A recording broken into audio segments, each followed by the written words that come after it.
Bonjour à tous, j'espère que vous allez bien et que vous passez un bon week-end. Et bah voilà, je vous retrouve finalement, j'ai trouvé le temps, je vous retrouve pour une vidéo.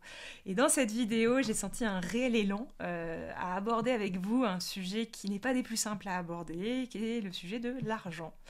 Alors c'est vrai que je me suis pas trop lancée encore sur ce sujet par ici, parce que vous voyez, c'est comme la sexualité, ce sont des sujets très délicats à aborder, surtout quand on parle à un public YouTube qu'on ne connaît pas, avec beaucoup de dimensionnalités différentes de conscience, avec évidemment des disparités sociales qui doivent être énormes, parce que je sais qu'il y a des personnes partout dans le monde qui me regardent, donc on parle pas tous de la même chose, donc c'est un sujet très délicat à aborder. Avant toute chose, je vous conseille, si ce sujet vous intéresse, de prendre le temps de visionner peut-être l'interview que j'avais pu réaliser, l'interview du Nouveau Monde, que j'avais réalisé avec Christian Junot, qui lui pour le coup est vraiment l'expert de la relation avec l'argent et qui nous avait vraiment proposé une émission de très grande qualité que je vous suggère de regarder. Et vraiment, je le remercie encore de tout cœur. Et j'avais quand même cet élan de vous faire cette vidéo parce que tout concourt pour m'inviter à parler de ce sujet qui n'est pas des plus simples comme je vous l'ai dit juste avant. Dans cette vidéo, je vais essayer le plus possible de croiser ce que j'ai à vous dire avec des exemples concrets pour rendre aussi les choses plus terrain. Et essayer enfin, c'est pour ça que je vous invite quand même à aller jusqu'au bout, puisqu'enfin je vous parlerai aussi de justement ce grand débat entre argent et spiritualité. Déjà, je vais juste aborder la notion de l'argent, point barre, puis ensuite je vais vous parler un petit peu de ce grand débat, pour voir un petit peu comment on peut résoudre cette affaire, ou tout du moins prendre de la hauteur, pour un petit peu se tranquilliser avec tout ça, puisque c'est vrai que j'accompagne quand même beaucoup de personnes me parlant sans cesse de ce sujet, qui est l'argent. Et en cette fin d'année, comme toutes les fins d'année, on ne sait pas pourquoi, c'est toujours le moment où il y a un espèce de truc, oh là là, faut qu'on clôture l'année là, c'est un peu tendu. Donc c'est vrai que je comprends, j'entends, je perçois, je vis des choses aussi par moi-même qui sont de véritables initiations avec ce sujet, et que je pense il est temps de vous partager. Donc déjà, au sujet de l'argent, en fait, moi je voulais juste émettre une courte définition pour juste déjà remettre l'église au milieu du village et savoir un petit peu de quoi on parle. Alors, c'est pas une définition officielle, c'est ce qui m'est venu spontanément à vous partager. Pour moi, dans ma conception, l'argent, c'est avant tout un moyen d'échange, tout simplement. Donc, c'est un moyen qui est à la base assez neutre et qui sert d'échange. Donc, c'est vrai que je te donne de l'argent en échange d'autre chose. Vu que l'échange n'est plus sur Terre... entre guillemets, l'échange d'objet à objet n'est plus la monnaie courante, façon de parler, on a mis des prix, des valeurs sur les objets pour pouvoir les échanger en échange de l'argent. Donc l'argent, c'est vraiment un moyen neutre à la base d'échanger un produit contre un autre ou d'acheter un produit et tout simplement de réaliser cet échange. Donc c'est vrai qu'à la base, c'est pas quelque chose... de particulier, sauf que ce qui va se produire, et il peut se produire plusieurs choses, c'est qu'on va commencer à mettre une valeur sur l'argent. Et notamment une valeur qui est personnelle, qui est issue de notre histoire, qui est issue de notre relation, qui est issue de notre histoire familiale aussi, de tout ce qui a pu être transmis avec la famille, avec les croyances limitantes. On va venir mettre une valeur affective ou une valeur type de croyance, une identification inconsciente à l'argent. Et puis alors, on va entendre des choses comme l'argent c'est sale, ou l'argent c'est le plus grand démon sur Terre, parce que c'est responsable des guerres, ou c'est responsable de tous les conflits. L'argent c'est l'expression de l'inégalité sur Terre. L'argent c'est pour les pourris. Qu'est-ce qu'on entend ? L'argent c'est ce qui permet aussi d'être libre. Voilà, s'il y a énormément de choses qu'on peut entendre comme ça, moi ça me manque d'exemples, mais n'hésitez pas à visionner l'émission avec Christian qui a beaucoup d'exemples sur le sujet. Donc on va commencer à mettre un petit peu des croyances autour de cette notion et à s'identifier à ça finalement. Et puis ce que je vois aussi beaucoup avec l'argent, c'est que souvent c'est identifié avec des peurs. Donc on va avoir la peur de manquer, la peur de cette grande vulnérabilité. Beaucoup de personnes, quand ils n'ont plus d'argent, ont vraiment cette peur de mourir. Parce que l'argent est associé à ce qui permet de payer à manger, et donc si j'ai pas d'argent, je peux pas manger, je peux pas payer mon loyer, donc je me retrouve à la rue, et donc j'ai plus rien pour manger. Donc finalement, si j'ai pas d'argent, dans mon cerveau, ça fait peur en fait. Et ça déclenche alors des vieux réflexes archaïques de survie, d'instinct de survie, qui peuvent d'ailleurs être de tout type dans la matière. Donc c'est vrai qu'on a mis énormément de choses autour de l'argent, alors qu'à la base c'était juste un levier d'échange, tout simplement. Mais on a tout mélangé en fait. Et dans les sociétés dans lesquelles on vit aujourd'hui, c'est devenu finalement aussi enfin une quête de la reconnaissance à travers l'argent. Donc à travers l'argent, on y met une valeur et on met une valeur sur les gens. Voilà. Donc si t'as beaucoup d'argent, t'as beaucoup de valeur, t'as un bon positionnement social, et si t'as pas d'argent, t'as pas de valeur, et en gros, t'as pas de positionnement social. Donc pour beaucoup qui sont en quête finalement de reconnaissance, de trouver leur place, de s'ancrer dans la matière et d'avoir une certaine forme de reconnaissance sociale, eh bien l'argent égale la reconnaissance pour certains. Et en fait, on va rentrer dans des rapports avec l'argent qui sont complètement je dirais, qui sont pas neutres, mais qui sont l'expression d'une forme de souffrance ou d'une forme de quelque chose que l'on n'a pas trouvé à l'intérieur de nous et qu'on va alors chercher à l'extérieur. Pour beaucoup, l'argent c'est le grand remède, hein. Et si j'ai de l'argent, je serai libre et tout ira bien. Donc il y a vraiment quelque chose de l'ordre comme ça. Et quand je manque d'argent, je suis pas libre et je peux rien faire. Alors que on a remis sur l'argent quelque chose qui n'est pas du tout le cas en fait. C'est pas tout à fait vrai. Je connais moi personnellement des personnes qui n'ont pas énormément d'argent mais qui sont extrêmement heureux, extrêmement libres. Et à l'inverse, je connais des personnes qui ont beaucoup d'argent et qui sont tellement stressées et tellement pas libres intérieurement.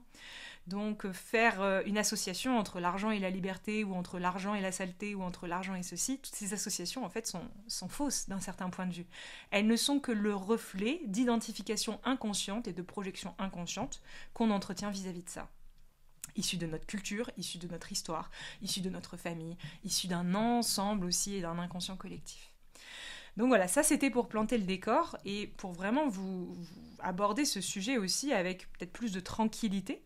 Ici, dans la définition que j'aimerais vous partager, qui pour moi fait sens, à mes yeux, l'argent c'est une ressource. C'est une ressource qui effectivement est un moyen permettant de faire certaines choses, mais c'est pas le seul. C'est une ressource. Et en fait, quand on prend le mot ressource, pour moi ici c'est tout simplement le reflet d'une ressource que l'on cultive d'abord en son sein. Ici, on voit souvent, parce qu'on parle quand même de spiritualité et d'enjeux énergétiques sur cette chaîne, je dis quand même assez souvent que ce qui se passe dans notre monde matériel n'est que le reflet de notre monde immatériel, c'est-à-dire intérieur et subtil et énergétique. Donc ici, souvent, les personnes qui manquent d'argent vont chercher dans la matière une solution pour gagner de l'argent. C'est la même idée que quand je souffre d'une blessure, je vais chercher une solution à l'extérieur de moi pour recouvrir ma blessure ou pour la guérir. Je vais avoir exactement le même comportement avec l'argent. Puisque je manque d'argent, je vais travailler plus. Je vais chercher un nouveau métier. Je vais ceci, je vais cela. Et je vais chercher à l'extérieur la réponse à une problématique qui en fait est à l'intérieur de nous. Quand je vous parle de ressources, je ne vous parle pas que de ressources dans la matière, je vous parle d'abord d'une ressource qui est intérieure. Pour moi, l'argent, c'est vraiment l'un des reflets, parmi tant d'autres, c'est pas le seul, d'une certaine forme de ressource que l'on entretient avec soi-même. Et dans le mot ressourcer, il y a vraiment l'idée de se reconnecter à la source. Et en fait, ici, cette source énergétique peut être vue comme un flux. Et c'est là où on définit ce qu'est l'abondance, parce que l'abondance n'a rien à voir avec l'argent à la base. Un être abondant est un être qui a appris à se reconnecter à sa divinité intérieure, à cette source intarissable, inépuisable d'énergie, qui ensuite, dans la forme, propose des expériences qui sont le reflet et l'expression de cette source qui coule à travers lui ou à travers elle. C'est-à-dire qu'ici, la plupart du temps, quand un être a appris à cheminer à l'intérieur de soi et à retrouver finalement le souvenir de toute cette ressource intérieure et à cultiver son jardin intérieur, donc à cultiver cette ressource en soi, eh bien ce qui derrière s'exprime dans la forme, dans la matière, c'est que ce ressourcement intérieur s'exprime alors par des ressources à l'extérieur et dans la matière. Il y a une certaine forme de congruence en fait entre ce qui se passe dans notre monde intérieur et dans notre monde extérieur. Le monde extérieur n'est que la projection de notre intériorité. Et donc souvent, quand on manque d'argent, qu'on a une problématique avec l'argent, on va tout de suite regarder à l'extérieur. Et on ne se rend alors pas compte que l'on ne regarde pas forcément au bon endroit. Ici, quand on plonge à l'intérieur de soi et qu'on apprend finalement de manière très simple, c'est ce dont je parle ici sur cette chaîne depuis le début, qu'on apprend à se reconnecter à cette source, à cette énergie universelle, à cette présence, à ce divin, peu importe comment on l'appelle, à cet amour, et bien en fait cet amour quand il coule à travers nous, il pourvoit mais avec une justesse qui est divine et qui n'est pas matérielle. Il pourvoit à travers nous, à travers une justice divine, tout ce dont nous avons besoin dans la matière pour pouvoir cheminer dans la direction qui est la nôtre. Ici, chaque être s'incarne avec une direction, avec une intention, avec une aspiration profonde. Et bien quand on apprend à laisser ce divin nous embrasser, et bien c'est alors ce divin qui va tout simplement pourvoir à tous nos besoins. Ça paraît bizarre pour certains quand je parle comme ça, parce que c'est vrai que tant qu'on n'en a pas fait l'expérience personnellement, ça peut paraître étrange à entendre. Mais moi personnellement, j'ai fait beaucoup d'expériences sur ce sujet, énormément. Et je pourrais pas toutes vous les citer, je pense que je vais faire un témoignage immense sur tout ce que j'ai vécu dans ma vie au sujet de l'argent. Enfin, c'est pas normal, voilà. C'est absolument pas normal en fait, c'est illogique. C'est vrai que je ne parle que très rarement de ça, parce que je veux pas non plus attiser la jalousie ou vraiment les choses qui sont pas forcément comprises. Mais je peux vous assurer, pour moi-même en avoir fait l'expérience beaucoup de fois dans ma vie, qu'il y a des moments précis de ma vie où vraiment j'ai côtoyé aussi par moments cette notion de manque d'argent. Il y a eu des moments où des grands projets se sont présentés à moi, il a fallu mettre absolument toutes les ressources à l'intérieur, et où je me suis retrouvée parfois dans des situations à me dire « Waouh, je sais pas comment je vais faire en fait là ici ». Et c'est toujours au moment où je me suis dit « Je sais pas comment je vais faire », qu'au début, oui, il y a pu y avoir de la peur, il y a pu y avoir de la panique, il y a pu y avoir des réflexes archaïques. Bien sûr, on vient chercher des espaces un peu instinctifs à l'intérieur de nous qui se dévoilent, et c'est merveilleux quelque part. On n'a pas dit que c'était grave, en fait. Il y a pu y avoir, en tout cas dans mon expérience, des moments comme ça, qui derrière ont été résolus d'eux-mêmes par des grâces divines, en fait, où l'argent est toujours revenu en fait, d'une manière ou d'une autre, avec des desseins qui étaient plus forts que mon imaginaire. Il s'est passé des choses totalement inexplicables. Et aujourd'hui, c'est à travers toutes ces expériences-là que je vous parle en fait. Et j'ai bien conscience, puisqu'avant de vivre toutes ces expériences-là dans ma vie, je ne les avais pas encore vécues il y a 10 ans en arrière, j'avais quand même pas du tout ce rapport-là à l'argent, évidemment. Quand on fait l'expérience de ce divin qui se manifeste dans la forme et qui vraiment matérialise dans la forme tout ce dont on a besoin, c'est hallucinant à vivre en fait. Mais ça suppose d'arrêter de chercher une solution à l'extérieur. C'est vrai qu'après, il faut avoir le courage, plutôt que de finalement chercher à combler ce stress par une solution temporaire et miraculeuse à l'extérieur de nous, il faut avoir le courage de faire ce grand saut de la foi. C'est-à-dire, moi, à l'intérieur de moi, je me rappelle dans des situations un petit peu de grande fragilité à ce niveau-là, j'avais toujours cette phrase qui me revenait, issue de mon ancrage familial, qui était « Oui, mais l'argent, ça pousse pas dans les champs, en fait. Faut se tirer les doigts du cul, parce que si tu fais rien, tu vas pas gagner d'argent, en fait. » En fait, c'est vraiment une croyance populaire, parce qu'il y a eu des moments dans ma vie où je faisais rien, et où des choses se sont produites, et où beaucoup d'argent est arrivé. Et pourtant, j'avais rien fait. Mais il y avait quelque chose à l'intérieur de moi qui s'était paramétré. De lui-même. Parce qu'il y avait eu cette espèce d'abandon, en fait. De cette quête qui n'a jamais été très présente. En tout cas, personnellement, j'ai jamais eu cette quête de plus d'argent. Ça n'a jamais résonné en mon sein. Mais même si ça résonne chez vous, c'est pas grave, en fait. Ça peut exister. C'est pas à repousser, tout ça. C'est aussi issu d'un contexte matériel dans lequel on vit, c'est pas le sujet en fait, il y a rien de grave en fait avec ce sujet. Je pense qu'il est temps de se décomplexifier avec ça et tout simplement de l'aborder avec plus de neutralité et comme un agent supplémentaire nous permettant de cheminer au cœur de nous-mêmes, tout simplement. Ici souvent je vous parle de la souffrance, des blessures, des traumatismes comme étant finalement des expressions qui nous invitent à tourner le regard vers l'intérieur. Eh bien l'argent est également une expression qui nous invite à tourner le regard vers l'intérieur. Et ce qui est magnifique, c'est qu'on peut faire ça tous les jours, puisque tous les jours, on est en lien avec l'argent. Tous les jours, il y a des échanges monétaires. Tous les jours peuvent se poser cette question de l'argent, de ce qui compte, de ce qui compte pas, de ce qui s'abandonne, de ce qui s'abandonne pas. Tous les jours, il y a des choses à entrevoir sur ce sujet. Et finalement, c'est aussi pour ça que dans beaucoup de livres un peu ésotériques, etc., on voit dans des parcours de personnalités inspirantes qu'il y a souvent eu des moments de grande vulnérabilité avec l'argent, où tout a été perdu, où tout a été retiré, et où finalement ça les a amener à aller à l'intérieur et à se reconnecter profondément avec quelque chose. Et cette chose à laquelle il se connecte, c'est cette source. Et c'est source de quoi? C'est source d'abondance dans toutes ses formes et dans toutes ses expressions dans la matière. Donc ça, c'est vraiment quelque chose déjà que je voulais vous dire. Et puis ici, la dernière chose dont je voulais vous parler, c'est de ce fameux débat entre argent et spiritualité. On me demande souvent si on peut concilier argent et spiritualité. Et il y a un espèce de débat comme ça. Beaucoup de jugement aussi dans ce milieu spirituel où on va juger parce que lui il fait des tarifs comme ci, ou elle fait ça, et c'est pas bien de prendre l'argent sur le dos des gens malades, etc. Moi je cite ce que j'entends, je prends pas parti en fait, parce que oui, il y a mille et une choses qu'on entend. Moi ce que je pense c'est que de toute façon la justice divine, tôt ou tard, fera justice.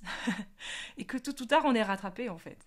On peut pas toute sa vie, et toutes ses vies, continuer à agir de cette manière-là, à effectivement accumuler des tonnes et des tonnes d'argent pour satisfaire son intérêt personnel. Tôt ou tard, il y a quelque chose qui va nous péter à la gueule en fait. Si c'est pas dans cette vie, ça sera dans la prochaine. Pour moi, vraiment, une des clés essentielles à saisir avec l'argent, c'est que c'est comme toute chose. C'est pas l'argent le problème. Le problème, c'est ce qu'on en fait. Dit autrement, c'est pas la forme le problème, c'est le fond. Tout comme je vous dis, version problématique intérieure, le problème c'est pas de chercher, le problème c'est pas la résolution. Le problème c'est l'état intérieur depuis lequel on cherche toujours à résoudre. Et ça c'est totalement différent. Le problème c'est pas la solution qu'on va trouver, mais depuis quel espace on trouve cette solution. Donc ici, je vous dis souvent dans le milieu un peu développement personnel comme ça, que toutes les solutions sont bonnes.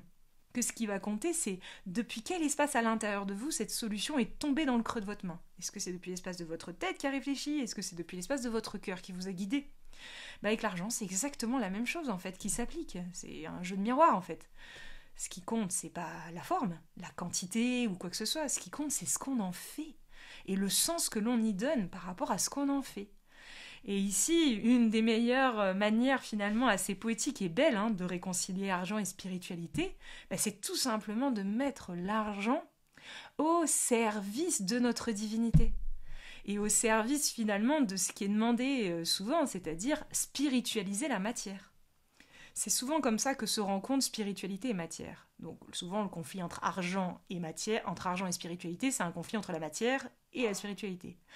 On peut tout à fait prendre la matière, utiliser la spiritualité et tout simplement spiritualiser cette matière. On peut rassembler spiritualité et matière pour tout simplement laisser émerger alors dans la matière des projets d'inspiration divine. Ou tout simplement on se sent porté par quelque chose qui nous dépasse. Ou dans la matière il y a des synchronicités, des choses qui nous dépassent totalement, qui se produisent. Et qui derrière vont demander des ressources, notamment des ressources financières, puisque c'est le monde dans lequel on vit est bâti là-dessus pour le moment, même si ça ne risque pas de durer encore 107 ans, mais j'en sais rien. Mais ici, on peut tout à fait utiliser cet argent pour tout simplement exprimer l'intention divine dans la forme. Créer, manifester l'intention divine dans la forme. Dit autrement, spiritualiser la matière. Et ainsi, mais en fait, tout prend sens à ce moment-là. C'est évident que si cet argent est juste mis au service de l'enrichissement personnel, comme certains diraient, tout ce qui est mis au service de l'enrichissement personnel conduit à votre mort. Seul le désintéressement vous permet de revivre. Je ne sais plus qui dit ça et dans quel sens, j'ai paraphrasé à mort et c'était pas la bonne expression. Mais vous comprenez ici, quand on met l'argent au service d'une inspiration divine, ça suppose qu'à l'intérieur de nous, notre vie, dans ses tenants et ses aboutissants, est mise au service de quelque chose qui est purement désintéressé. Parce qu'il ne peut pas y avoir un intérêt personnel et en même temps une divinité. Si ce divin se laisse traverser à travers nous et que c'est quelque chose qui nous habite et que l'on sent cet amour qui coule à travers nous, cette énergie qui coule à travers nous, cela ne peut pas être intéressé. Puisqu'en fait l'énergie c'est quelque chose qui est neutre. Donc c'est désintéressé de nature. Donc c'est l'une des manières les plus poétiques d'exprimer cela dans la forme. De laisser émerger dans la forme des projets désintéressés. Et attention ici, c'est aussi important de le souligner, ce n'est pas parce que ces projets ou ces créations sont désintéressés qu'elles ne peuvent pas générer de l'argent. contrairement à ce qu'on peut penser. Puisque souvent les gens pensent que, bah oui, quand c'est désintéressé, admettons ici dans l'exemple, c'est une association point barre. Tout ce qui gagne de l'argent, c'est pas désintéressé. Mais on fait une grande confusion à nouveau, parce que ça peut être désintéressé et en même temps fructifier quelque chose qui derrière va servir à ensemencer davantage ce sol désintéressé. Pour ouvrir davantage cette spiritualisation, cette matière qui se spiritualise. Il y a dans la nature, si on prend l'image d'une graine, c'est vraiment une image toute bête, hein. On plante une graine, on a un arbre qui pousse, qui produit des milliers de fruits.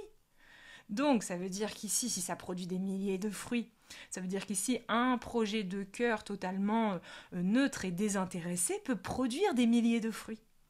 Et l'une des expressions que ces fruits peuvent prendre, ça peut être l'argent dans la matière.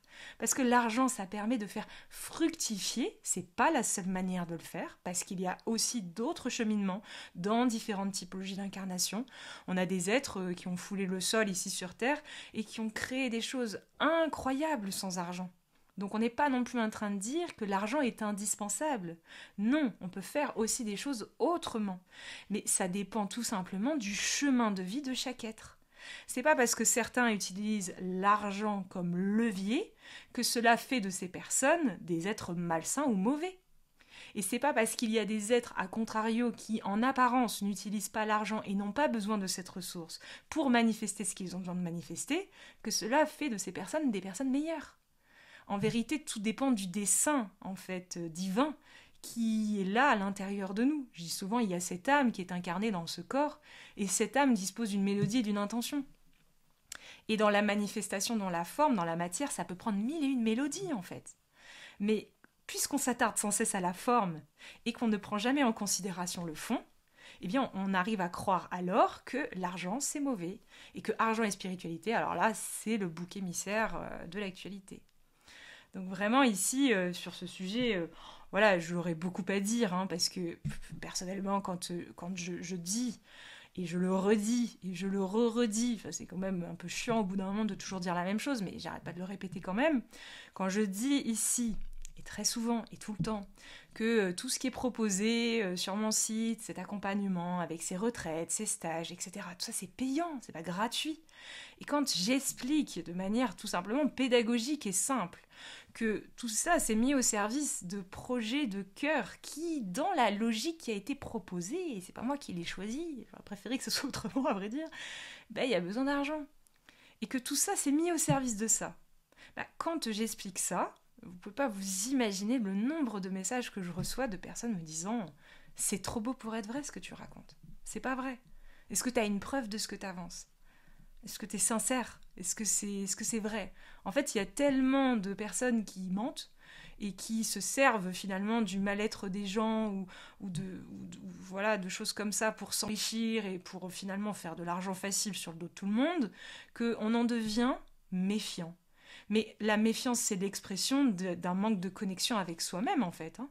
Quand on n'a pas de discernement et qu'on ne sait pas différencier les choses, c'est qu'on n'a pas de hauteur. Et s'il n'y a pas de hauteur, c'est qu'il n'y a pas de reconnexion avec notre être à l'intérieur de nous. Puisque quand on se ressource et qu'on se recentre et qu'on revient dans cette intériorité, naturellement, alors l'énergie est là et nous permet d'avoir cet angle de vision, cet angle de vue et cette hauteur sur la vie qui nous permet après de ressentir à l'intérieur de notre cœur les choses qui sont vraies et les mensonges. Heureux les cœurs purs, car ils verront Dieu. Je veux dire, c'est pas Charlotte qui l'a inventé. Donc ici, vraiment, je voulais vraiment vous témoigner ça, parce que c'est quelque chose que je vis quotidiennement, et voilà, qui est quelque chose que tout le monde, en fait, tout le monde, un jour ou l'autre, est confronté à ce sujet, et tout le monde a quelque chose à apporter sur ce sujet. Donc vraiment, n'hésitez pas en commentaire à témoigner de toutes ces beautés, en fait, qui ont pu vous arriver sur ce sujet, dans des moments de grande vulnérabilité, où parfois la grâce nous touche, et parfois, au cœur d'une très très grande vulnérabilité, quand on s'abandonne vraiment dans les mains du divin, il y a quelque chose de magnifique qui peut se produire. Et il y a certaines personnes qui sont touchées par la grâce sans être touchées par l'argent. Hein. Parce qu'on pense souvent que oui, si on s'abandonne, du coup l'argent va venir. C'est pas forcément au programme en fait. Il y a des vies, il y a des incarnations où l'argent n'est pas le maître mot. et où il y a autre chose qui va nourrir ces êtres-là, où ils ont besoin de très peu et où c'est vraiment pas le sujet en fait. Donc ici, ce que vraiment j'invite à travers cette vidéo et à travers ce discours finalement, j'invite à essayer de ramener tout cela dans un espace de neutralité, de cesser le jugement qu'on peut entretenir les uns avec les autres et aussi les fenêtres de jalousie. Personnellement, je peux en témoigner parce que c'est un milieu dans lequel je baigne depuis plus d'une dizaine d'années, hein, ce milieu du développement personnel où on mélange tout là comme ça. Je n'ai jamais vu autant de jalousie, autant de jugement et autant d'agressivité que dans ce milieu-là. En fait, c'est pas assumé verbalement, mais c'est entretenu énergétiquement. Et je dirais que c'est pire que dans la matière, parce que dans la matière, on te dit les choses en te regardant dans les yeux. Là, on te fait des grands sourires, et puis en fait, derrière, ça parle, et ça dit des choses, et c'est jaloux, et ça cherche. On est encore dans un monde de concurrence spirituelle, où les gens, ils essayent de piquer, de machin, de dupliquer, de répliquer. Mais en fait, quand c'est Dieu qui matérialise tout ça dans la forme, mais il n'y a pas de copyright qui est possible, en fait. Chaque œuvre divine est unique en son genre. Donc laissons-nous inspirer par l'œuvre divine et laissons cela émerger d'elle-même dans la matière. Et tout simplement, peu importe l'œuvre qui émerge à travers vous ou à travers nous, bah ça sera forcément ce qui vous épanouira parce que ça sera forcément alors le reflet de votre intériorité. Donc faut pas chercher à regarder ce que les autres font et à copier et à faire pareil, parce que tout ça, ça va conduire forcément à un épuisement intérieur. C'est pas parce qu'il y en a certains qui gagnent de l'argent en faisant ça qu'on doit faire la même chose pour pareil, en fait. Je vois tellement de déviance, c'est un petit peu alarmant, en fait. Donc c'est peut-être aussi une vidéo, non pas pour alarmer, parce que bon, ça va, on va survivre, hein, mais tout simplement peut-être pour mettre un peu plus de conscience, en fait, au cœur de tout ça, et revenir à cette justesse divine, en fait. Et la pureté d'un cœur, c'est pas quelque chose qui peut se créer par la tête, hein. C'est quelque chose qui s'incarne, tout simplement. Donc ici, puissions-nous apprendre à nous reconnecter à cette source, à faire confiance à un principe supérieur comme guide suprême de notre expérience terrestre. Voilà. Je vous remercie à tous pour cette vidéo. N'hésitez pas à la partager. Je vous embrasse bien fort.